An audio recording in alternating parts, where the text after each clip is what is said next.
If you have an interest in horses and love learning more about horses, the horse industry, teaching, or even managing your own horse business, then you're in the right place. We would love you to join us on our mission, which is to improve the lives of horses around the world through the education of riders, handlers, and trainers. So get comfortable, listen in, and enjoy. Today's chat's brought to you by Online Horse College. If you'd like to get government-accredited courses to help you in your career within the horse industry, please go to onlinehorsecollege.com. Today's chat is Brendan Bergin. Brendan has been with us before. He's come all the way from Ireland. And if you'd like to just go to horsechats.com, search for Brendan, search for Bergin, or just go horsechats.com/Brendan Bergin. You'll hear his previous chat, and I'm sure you'll get to know him there. And today he's going to talk about 10 ways to develop control of speed over fences. How are you today, Brendan? Yeah, pretty good. Good. Now, Brendan, I always ask people, why did you come up with this particular subject? What inspired you? Did you see that there was a need there to develop control of speed over fences? I suppose there's two things that brought me to it. Number one is I've got two clients at the moment of horses that are having problems with, I suppose, rushing, or just that they can't get the horse to come to the right spot in the fence. And I started thinking about what I say to them and why I say it to them. Yep. And the other thing is, I think there's a big misconception out there about the elements needed to get horses over fences. Like the old thing was, if in doubt, kick on. Yes. But I often think you're better off to say, if in doubt, maybe wait and see what happens. Because horses are really good at figuring out stuff, because through their evolution, figuring out stuff kept you alive. Yep. Whereas if you didn't figure it out, you were dinner. I suppose that's what I think. And I've got a set of parameters that I use that help to control those things. Okay. So do you want to talk about the parameters? Yeah. I suppose I use a set of 10 things that come from William Micklem. Yep. They're called the constants and the variables. And I found it a really good framework for training horses over and above the traditional German training scale, which I find somewhat limited. So his constants go, there's 5 of them. So the first is acceptance. And he subs in acceptance instead of submission, because he thinks that the horse has to have mental acceptance of the rider's aids, which lead to trust and partnership. Yes. The next one on that is calmness. So the horse being free from mental tension, which allows them to, if you suppose, hear clearly what we're saying. Forwardness, which is the horse taking you somewhere, that you're not carrying the horse around, which is obviously key coming down to a fence, no matter what size it is. Yes. Straightness, which is, I think, a term that's bandied around a lot, but without actually explaining what it means. To me, I think of it like a two-wheel bike.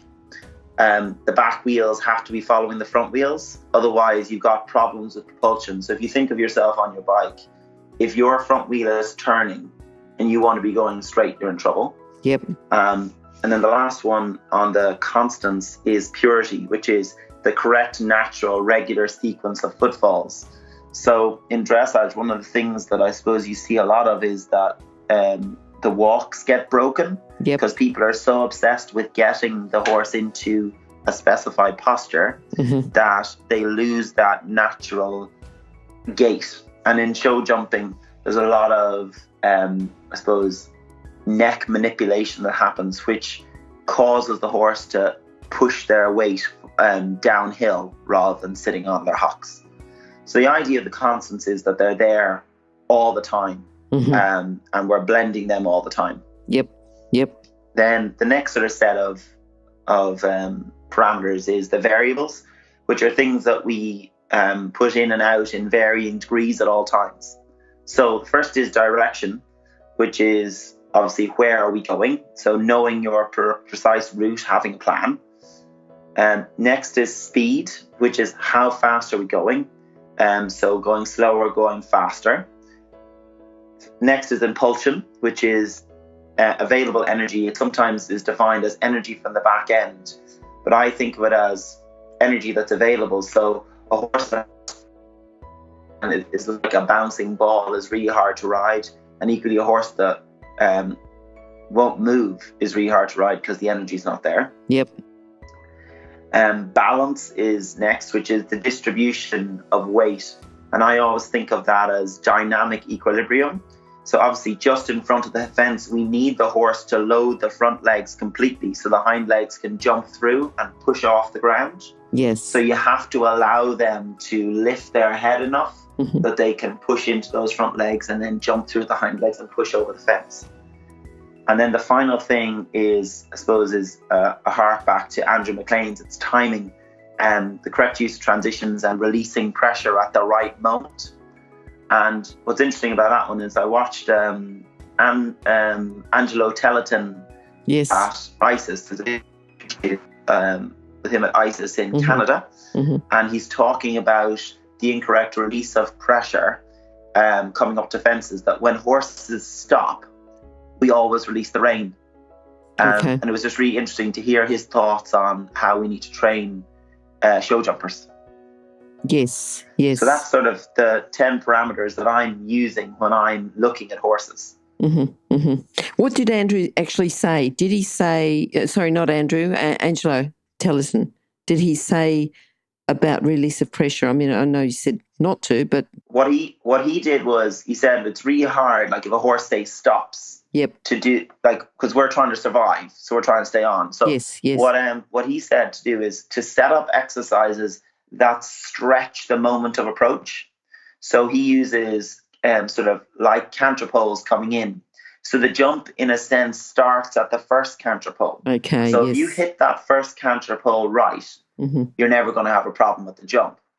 So it's about getting the horse thinking about going forward over the jump, that we're not poking and prodding at them at the last moment. Because that happens a lot. You'll stand there at a show jump ring and watch people, and they're hawking at the horse as they come to the fence, or they're booting the horse forward. When at that point, in my opinion, the job should be done. You should be just sitting there and enjoying the ride at that point. Yep.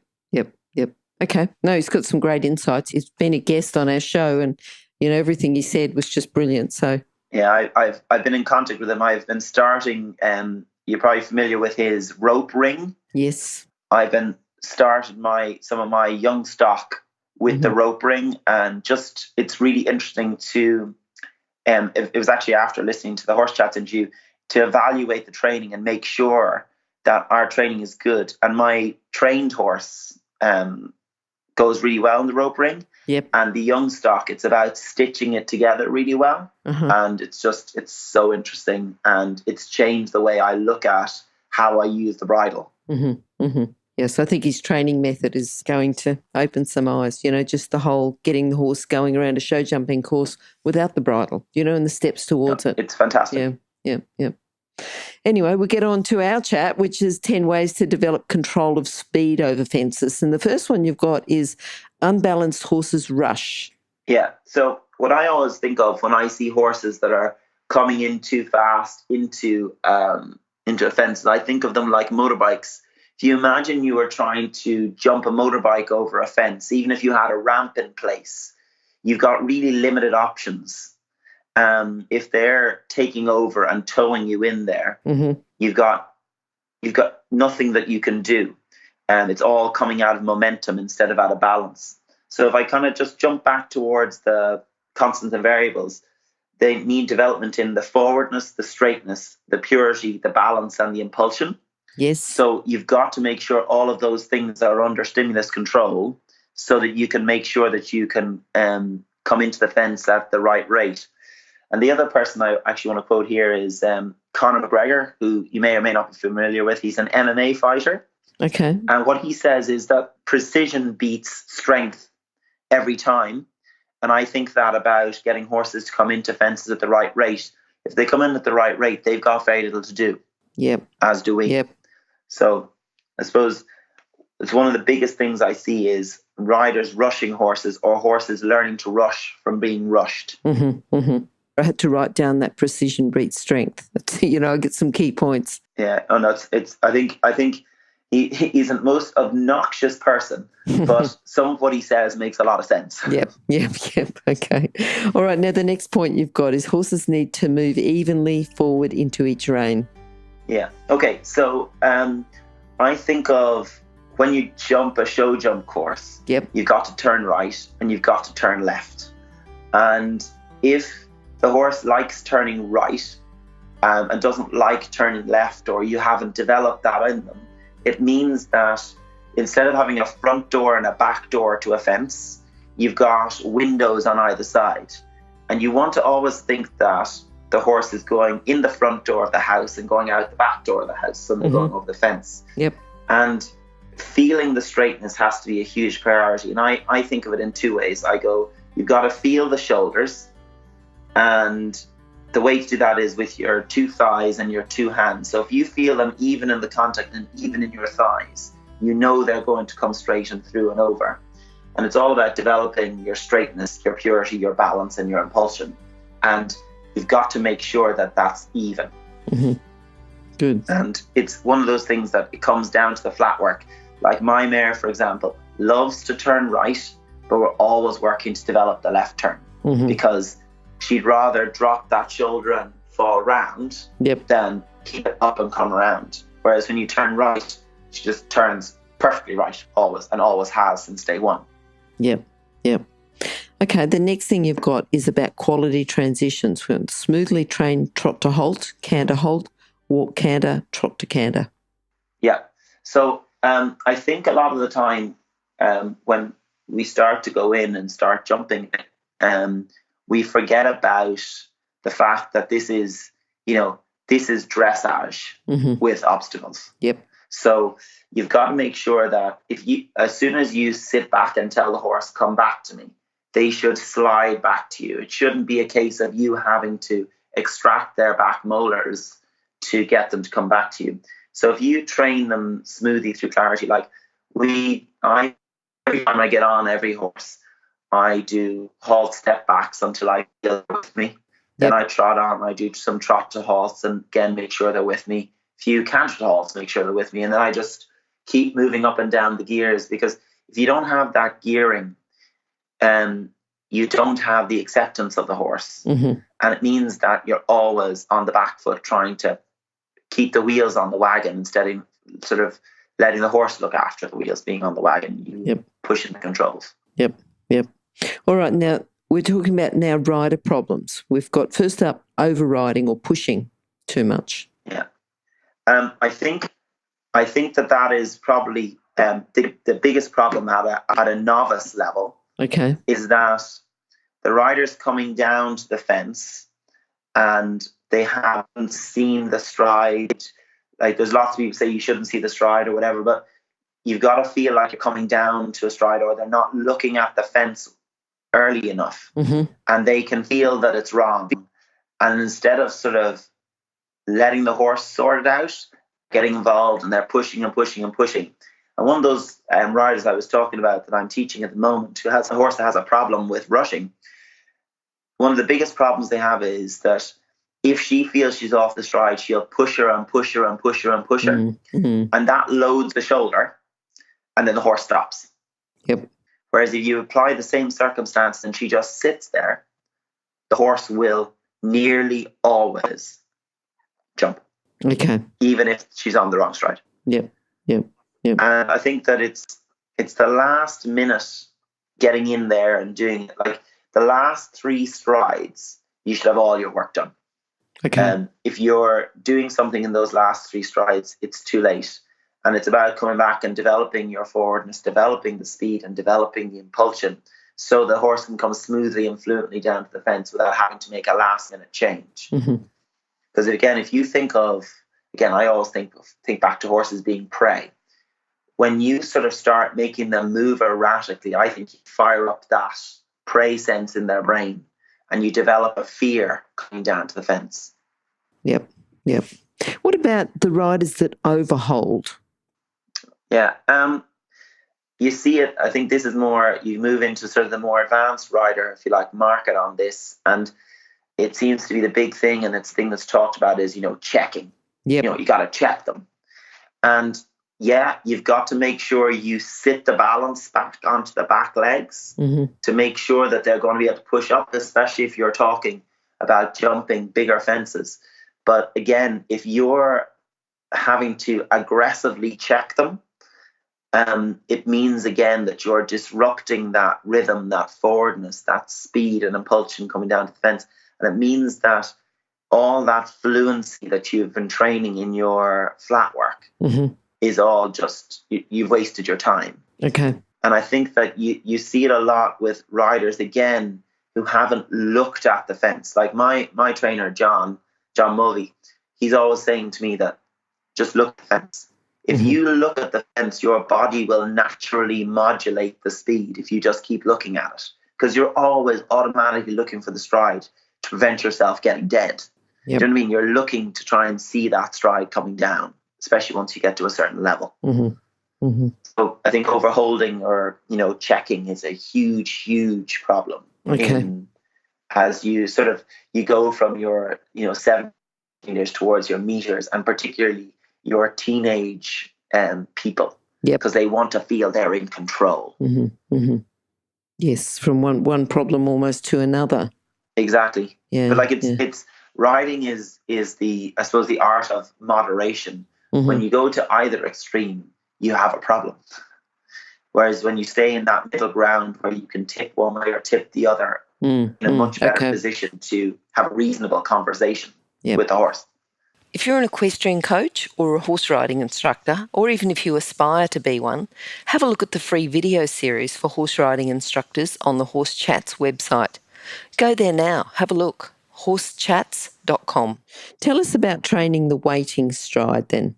Yeah, I suppose one of the biggest issues I see is that riders having to sort of hold, and I think that the big thing is that the horse has to wait with you rather than you holding the horse. So one of the best examples of a person who does that is a guy called Michel Robert, or Michael Roberts. He's a French show jumper, and he just has an amazing, rapport with his horses where they wait with him. He sits tall and they come back, and he has a lovely just softness. And I think if you can train your horse to wait with you, so what I mean when I say that is that when you're cantering on the flat, that you can steady the horse back and then release the rein to give the horse space to stay in that stride.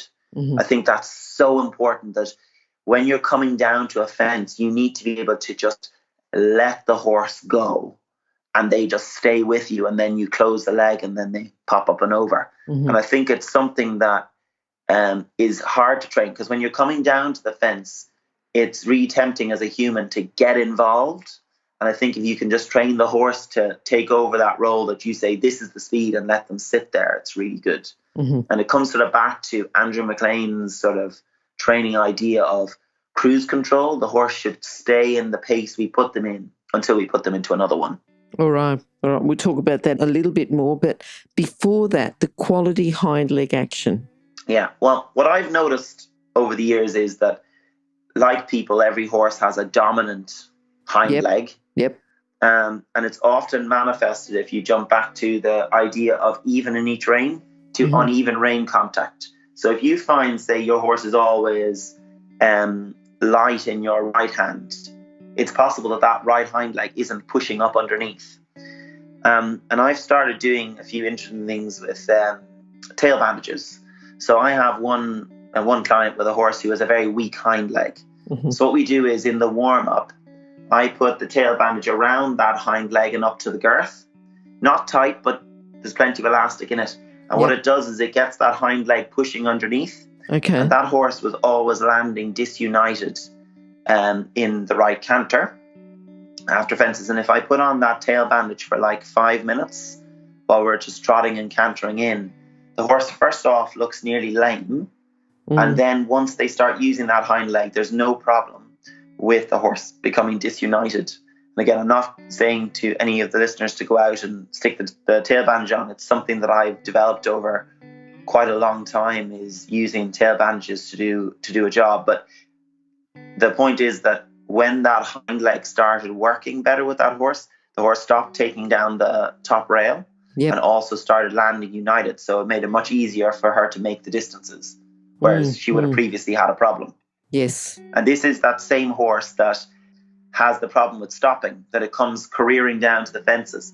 And since we've started, activating that right hind leg, the rushing reduces and the quality of the jump is improved. So it comes back to that idea that unbalanced horses rush. So now that she's more balanced, she doesn't rush. Now we can talk about the cruise control, because, we've had Andrew on the show a couple of times. So he's saying that you ask your horse to do whatever pace, whatever, and the horse just stays there. You don't have to keep nagging it and pushing it and everything else. And I think you're sort of carrying on with that idea here, aren't you? Well, I have to admit, I believe on building on the shoulders of giants, because I have a huge amount of respect for what Andrew has to say, and Angelo Tellerton and all those sort of people. And I'm always trying to see how I can understand what they're saying better. So what I think of with cruise control is a little bit of a different spin on what Andrew says. I think that you have to develop your horse's consistent home stride pattern, which should be on a 12-foot canter. Okay. So your horse should naturally want to be in that 12-foot canter if you want to show jump successfully, because that's what all the distances are set on. Yep. And you need to be able to push them on from that stride pattern and bring them back a little bit from that stride pattern. But you want the horse to always be returning to that. And it gives you that development of a default, regular, forward-going stride. Whereas I think lots of the time you can see people shutting down their strides. I'm one of them. I have to always think of opening the stride. And then you've got other people who are overriding and pushing their stride too big. And it's about modulating that into being that moderate, keeping the horse in that 12-foot canter. Some horses have a natural 12-foot cruisy canter. Other horses have to stretch for it. So one of my horses has to stretch to make the 12-foot canter natural. And then I've got another horse who is a natural, probably 14-foot canter. So I'm always trying to bring that back a little bit. So I suppose that's my idea of cruise control, is to have a default canter. Yep. Good. Now, you talked a little bit before about the horse coming in, you've done your job, but the next point you've got is allowing the horse to come to the fence unhindered. Yeah. Okay, so I suppose the big thing, I was very taken one day when I was having a lesson with William Micklem, and he said to me that, remember that a still load is easier to carry than a wobbly moving load. And it was when I was sort of doing too much before the fence and doing too much over the fence. We were jumping one of my young horses over, probably about 70 centimetres. Yep. And I was folding like we were jumping the Grand Prix. And I was also, doing the whole checking thing coming in. And the last few strides, I think, you have to let the horse think. So you've got to be as still and with the horse as possible.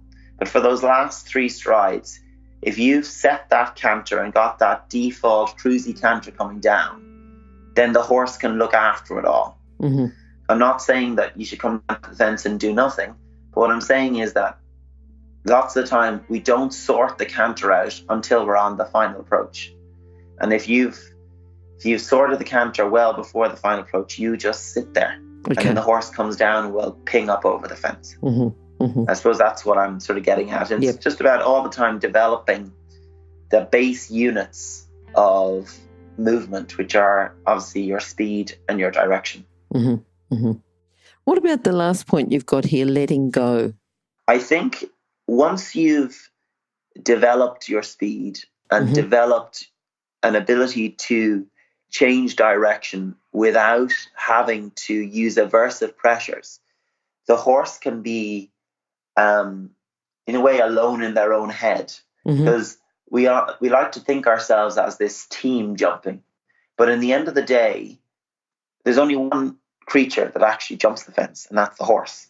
So if we're in their ear nagging away at them and not letting them jump naturally, then they can't really do it to their best quality. And I see that in my own teaching.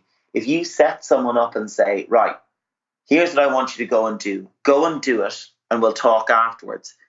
I'd say about 95% of the time, the person will do it better than when you shout leg or turn or okay. Them, Yes. you know. And I think horses are the same.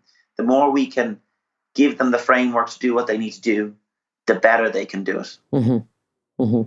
Yep. No, I think that's good. I've made so many notes here, Brendan. I've just lots and lots. I know we'll go and check out the YouTube, the Michael Roberts, the French show jumper. Yeah. And much better to see an image, isn't it? You know, if you can see someone hear doing, someone. the waiting stride. And I think the tail bandage on the weak legs, I'm sure our listeners aren't just going to race out and do it, not go to an experienced coach or an experienced person who would know how to do that and how to do it correctly. But I think, Brendan, if someone does want to talk to you about that exercise or about anything you've said, what's the best way to contact you? Best way to contact me is by email, which is info@berginequine.com. Yep. And if you go to the website, berginequine.com, you'll find all the other ways to contact me. But email is the best, because ringing me is a problem because I'm usually in the middle of doing something. But if you email me, I'll call you back. Okay. And I just have one final thought before we finish up. Sure. When I teach a lot of kids, and I always say to them that there are 4 elements of good riding. Number one is look and plan. Mm-hmm. Number 2 is speed. Number 3 is direction. And number 4 is position or form. And what I always say to them is, without looking, there's no point in planning. And without planning, there's nothing to look at. So anytime you're going to jump, make sure that above everything else that you look at the jump you're going to do and have a plan for how you're going to do it. Because without that, you leave the fate of your jumping to chance. Yep. Rather than to training. Okay. Good advice.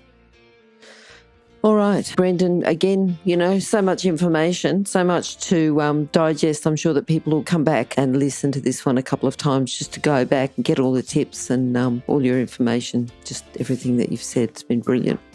So thank you, and we hope to get you on again sometime soon. Thanks very much. Okay, good to talk to you, Brendan. Bye-bye. Bye for now. Now, if you're still there, you probably know that I'm absolutely passionate about education within the horse industry. That's why I host this podcast. My other venture is Online Horse College. Have a look now at onlinehorsecollege.com and I'll see you over there.